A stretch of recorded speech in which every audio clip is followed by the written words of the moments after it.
Good morning বন্ধুরা, শুভ সকাল। একটা নতুন ব্লগ নিয়ে নতুনভাবে হাজির হয়ে গেলাম। আজকে হচ্ছে শুক্রবার মানেই সকাল থেকে লেগে পড়েছি। ছেলে প্র্যাকটিসে গেছে, এসেই সঙ্গে সঙ্গে খেয়ে আবার টিফিন নিয়ে চলে যাবে কলেজ। আজকে কলেজে বিশেষ দরকার, তাই যেতেই হবে। আর তারপর থেকে তো বাবা বেরোবে, সব কিছু একদম যজ্ঞর মতন শুরু করে দিতে হবে, কিছু করার নেই। তো চলুন, আজকে ছেলে সকালে খেয়ে তাতে দেখাতে পারেনি। এখন দুজনকার বসেছি, চাটা খেয়ে নিই, পর আবার বাদবাকি কাজগুলো করতে হবে।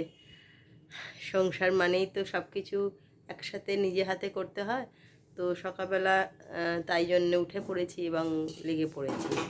চলুন, আর একজন বিস্কুট নিয়ে আসছে। গুড মর্নিং বলে দাও। Good morning. তো চলুন চাটা খেয়ে নিই, তারপর আবার কাজগুলো করতে হবে। ছেলের মুসলি এখনই খেলে ফিরেছে, খেয়ে নেবে, খেয়ে স্নান করেই যাবে হচ্ছে কলেজ। তার জন্য জলখাবার রেডি করেছি, সেটাও দেখাচ্ছি। আগে খাবারটাকে দিয়ে দিই। আর টিফিনে ও রোজ নিয়ে যায়, যেটা হচ্ছে রুটি নেবে, আলু ভাজা নিয়েছে আর ডিম সেদ্ধ। বললাম একটু মিষ্টি দিয়ে দিই, কিন্তু না, মিষ্টি ও চায় না। এই দিয়ে ওকে টিফিনটা দিয়ে দেবো। আর ভাতটা ও রাতের বেলায় এসে একটু খায়, কেন ভাত খাওয়ার ওর একদম হয় না। সকালে মুসলি খায়, দুপুরে রুটি খায়, আর রাতে একটুখানি রুটির সঙ্গে ভাত এক মুঠো খায়। চলুন ওকে টিফিনটা দিয়ে দিই, তারপর আবার পরে দেখা হচ্ছে। আজকে সকালে জলখাবারে হাজব্যান্ডকে দিয়ে দেবো কী বলে পাউরুটি, ডিম পাউরুটি করে দিয়েছি আর একটু বোঁদে। এই দিয়ে সকালে জলখাবারটা ওকে দিয়ে দেবো, আর আমার তো ভাত। আজকে চন্দননগরে গেছিলাম একটা বিশেষ কাজে, তো তখন দেখলাম যে একটুখানি আখের রস খাই। আর সামনেই চন্দননগর চার্চটা দেখতেই পাচ্ছেন, ভাবলাম যাবার সময় ওখানে একটু দেখেই যাব।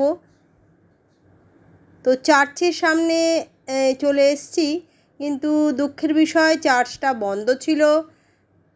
গেটটা পুরো যেটা বন্ধ ছিল। বাইরে থেকে যেটুকুনি দেখলাম আমি, সেটুকুনি আপনাদের দেখালাম। জানি না, এইসব জায়গা আমার বারবারই যেতে ইচ্ছা করে, বেশ ভালো লাগে, তাই জন্যই গেলাম। কিন্তু দুঃখের বিষয় চার্চটা বন্ধ ছিল।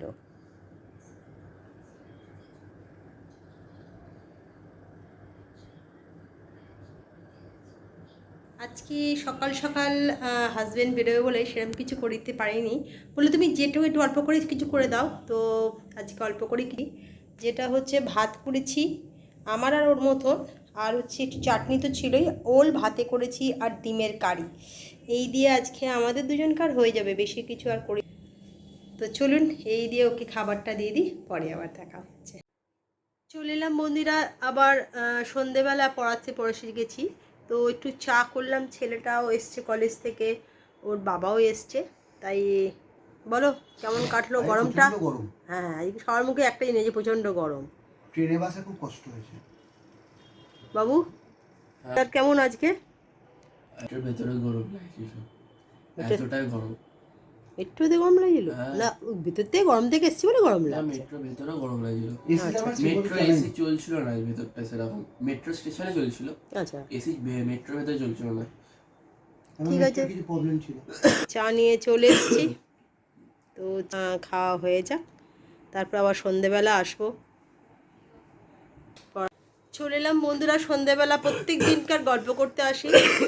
এখনো সর্দি রয়েছে, ভালো সর্দি আছে। হ্যাঁ না, এই কাশিগুলো যখন হয় না সকালবেলা দৌড়ানো ফোড়ানোর সময় পুরো নাক ফাক বুঝে যায়, দৌড়াতে পারি না। ওষুধ তো খাচ্ছিস না? তো বন্ধুরা আজকে কিন্তু প্রচন্ড গরম আছে সকাল থেকেই। আপনি সকালবেলা যখন ও খেলতে যাচ্ছিল 6:30 সকালবেলা এত গরম লাগে না, সকালবেলা যখন দৌড়ই বা ফিটনেস হয় যখন, তখন এত গরম লাগে না। আজকে প্রচন্ড গরমটা ছিল বেশি করে। আজকে ট্রেনে বাসে গরম লেগেছে বড্ড। হ্যাঁ, ট্রেনে বাসে বড্ড গরম। আজকে মানে সকালবেলা আমি একটু পাখাতলা দাঁড়িয়েও ঘাম হচ্ছে। আজকে আমি একটু চন্দননগর গেছিলাম, তো আজকে এত গরম লাগছিল, আমি ওখানে আখের রস কিনে খেলাম, তাতেও আমার গরম কমলো না। জল তো শেষ হয়ে যাচ্ছিল, আবার চার্চে ঢুকেছিলে নাকি বললে? চার্চে গেছিলাম, কিন্তু চার্চ বন্ধ ছিল, বাইরে থেকে একটু তুলে নিলাম, আপনাদের সেটা দেখালাম। তো এইভাবেই আজকে সকালটা একটু বিশেষ কাজে গেছিলাম চন্দননগরে, তো সেই কাজটা তো হলোই না। মেট্রোর এসিও মানছিল না। মেট্রো এসি যে ভেতরে কি হয়েছিল, এসি খারাপ ছিল কি যাওয়ার সময় সেম হয়েছে, আসার সময় সেম হয়েছে। মেট্রো একদম ভেতরে এসি যায়, কিন্তু স্টেশনে ভালো এসি ছিল।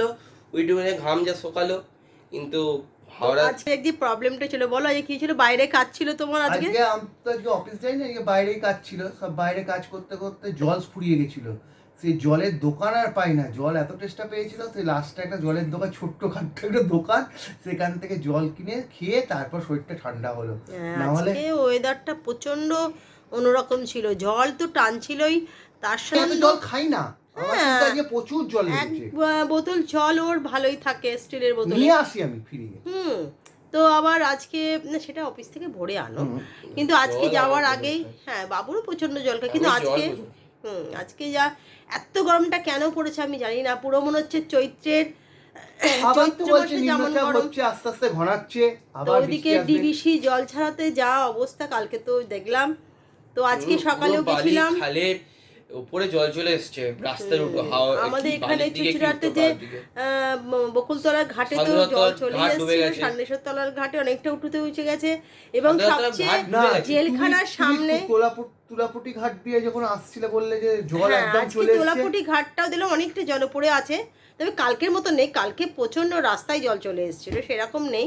আর যেটা হয়েছে আমাদের খাগড়া জলের সামনের একটু ছোট্ট করে মাঠ আছে, মাঠের উপরে জল চলে এসেছিল। খাগড়া জেল না, জেলখানা। এই জেলখানা, হ্যাঁ হ্যাঁ খাগড়া জেল তো জেলখানা, এইখানে। হ্যাঁ হ্যাঁ জেলখানা। তো এই হয়েছে আজকে, আজকে গরমটা নিয়ে হচ্ছে সবচেয়ে সমস্যা, মানে এখনো ভাব হচ্ছে। হ্যাঁ প্রচণ্ড গরমটা আজকে আছে। তো আজকে রাত্রিবেলা দাঁড়াও সরি আরে তোমরা দুজন বলে চাউমিন খাবে, সেটা তৈরি করো। সরি আজকে চাউমিন রাতে খেতে ইচ্ছা করছে, তো চাউমিন বানিয়েছি, আর সকালে ডিমের কারি রয়েছে, আর রুটি আছে, আমার হাজব্যান্ডের হয়ে যাবে। ও আমাদের সঙ্গে চাউমিন একটু খাবে, খাবে না তা না, কিন্তু চাউমিন ও খুব যে ভালোবাসে পছন্দ করে তা না। হ্যাঁ ভালোবাসি না। হ্যাঁ, তো চলুন আজকে ডিনারটা দেখাচ্ছি। ওসব জল খাবারই ঠিক আছে, ব্রেকফাস্টেই ঠিক আছে, ওসব রাতে তো চলুন আজকে বেরোতে এইটুকুনি। হয়েছিল এখন বাবা অফিস থেকে, বাবা এলো, আমিও কলেজ থেকে ফিরে বেরোলাম, হেলমেটটা ছিঁড়ে গেছিল, আজকে হেলমেটটা সকালে খেলতে গিয়ে হেলমেটটা তোমার জুতো? একটুখানি গেছিল, বল লেগে ছিঁড়ে গেছিল। আমি অফিস যাওয়ার আগে আমি বাজার যখন গেলাম তখন দিয়ে এসেছিলাম, রাত্রিবেলা নেবো বলে হ্যাঁ সেই তো দিয়ে এলাম। এইগুলো সমস্ত কাজ করে, আর হেলমেটটা খুব ভালো করে দিয়েছে, যে মুচি করেছে বাজারে মুচিটা। কালকে তোর কোথায় যাওয়া আছে? কালকে সল্টলেকের ওয়েবেল মোড় যাওয়া আছে, ট্রেনিংয়ে যাওয়া আছে ওইখানে কালকের জন্য। কালকে ম্যাচ ছিল, কিন্তু কালকে ম্যাচটা আপাতত স্থগিত রেখেছি। কালকে বলেছি টিমকে যাই যেতে পারবো না, আর কালকে প্র্যাকটিসও ছিল, মানে যে কোনো একটা জায়গায় যেতে হতো, প্র্যাকটিস ও ম্যাচ। আমি বলেছি 2 জায়গায় আমি যেতে পারবো না, ট্রেনিং আছে। রোববার আবার যাব কি বলে এতে প্র্যাকটিসে। আর এমনি 26 তারিখ থেকে আবার ইন্টারনাল শুরু হয়েছে কলেজের, 26 তারিখেও ম্যাচ ছিল। এখন ম্যাচগুলো খেলা এখন পসিবল নয় খেলা, এমনি এখন পড়াশোনা দিয়ে একটুখানি মন দিতে হবে, ইন্টারনালগুলো ভালো করে দিয়ে দেবো, তারপর আবার খেলা ফেলা তো থাকবেই। তো চলুন রাতে আবার ডিনারে দেখা হচ্ছে। চলে এলাম বন্ধুরা রাতের ডিনার নিয়ে। তখন তো বললাম আপনাদের রাতের ডিনারটা আজকে অন্য দিনের থেকে অন্যরকম বানিয়েছি, একঘেয়ে রুটি ভাত খেয়ে খেয়ে কেমন হয়ে যায় না, তাই আজকে বানিয়েছি হচ্ছে চিকেন চাউমিন। তো চলুন, এই যে চিকেন চাউমিন হওয়ার জন্যই হয়ে যায় বলে মনে হচ্ছে, অনেকটা বেশি করে ফেলেছি। আর এখানে পেঁয়াজ আর শসা কেটে নিয়েছি, তো একটু আপনাদের দেখাই। ঝুরঝুরে না না চিকেনটা কোথায় গেল, এই তো চিকেন দেখতেই পাচ্ছেন, চিকেন চাউমিন আর Egg chicken স্যালাড। হ্যাঁ এগ, তো এইটা দিয়ে আজকে ডিম থাকবে। হ্যাঁ চাউমিন মানে ডিম থাকবে, তো চিকেন চাউমিন, হ্যাঁ ভেজ চাউমিন আলাদা, চিকেন চাউমিন যখন আলাদা। তো আজকে একটু ঘরে চিকেন তো থাকি, ছেলেটার জন্য একটু রেখে দিই, চিকেন চাউমিনই করে নিলাম। রোজ রোজ একঘেয়ে রুটি আর ভাল লাগে না বলেই। আর চটজলদি পড়িয়ে উঠে পড়াতে হয়েছে, তো পড়িয়ে উঠে তাড়াতাড়ি করে, যে এখনও টেকনোদের পরীক্ষা চলছে, আপনি 25 তারিখ অবধি পরীক্ষাটা চলবে। আজকে বাংলা পরীক্ষা হয়ে গেল, মোটামুটি অনেকটাই আমার ক্ষেত্রে একটুখানি চাপটা কমেছে। তবে পুজোর পরেই সবাই আবার ফাইনাল হিসেবে বাংলা মিডিয়ামে ডিসেম্বর মাসের পরীক্ষা আরম্ভ হয়ে যাবে প্রথম দিক থেকেই, তাই পড়াশোনার চাপটা এখন থেকে রাখতে হবে। পুজোর যে কয়েকদিন ছুটি তো ছুটি। তো চলুন, আর ব্লগটাকে বাড়াচ্ছেন, যদি ভালো লাগে লাইক কমেন্ট শেয়ার করবেন, আর যারা যারা আমার ফেসবুকটা দেখছেন তারা অবশ্যই ফলো করবেন। কালকে একটা নতুন ব্লগ নিয়ে নতুনভাবে হাজির হয়ে যাবো। আজকের মতন গুড নাইট, টাটা।